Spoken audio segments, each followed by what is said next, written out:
Selos. Ito ay hindi karapatan. Kusa itong nararamdaman. Maraming uri ng selos, ngunit pare-pareho ang pwedeng kahinatnan. Maaaring pagmula ng away, tamang hinala at kawalan ng tiwala. Ngunit ito rin ay nagiging daan upang malaman mo ang iyong tunay na nararamdaman. Selos. Minsan, nakakakilig, nakakatuwa pag nalaman mo na may nagseselos para sa'yo kahit wala naman kayo.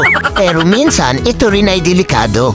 Dahil pwede itong pagmulan ng gulo at hindi pagkakaunawaan na nauuwi sa hiwalayan. Kaya kung may asawa ka na o jowa, dumistansya ka sa taong alam mong pagseselosan ng partner mo. Ikaw na mismo ang umiwas dahil ang selos hindi yan basta mararamdaman kung wala namang nakikitang dahilan. Pero paano kung nagseselos lang nang wala namang dahilan? Ang tawag dyan, abnormal.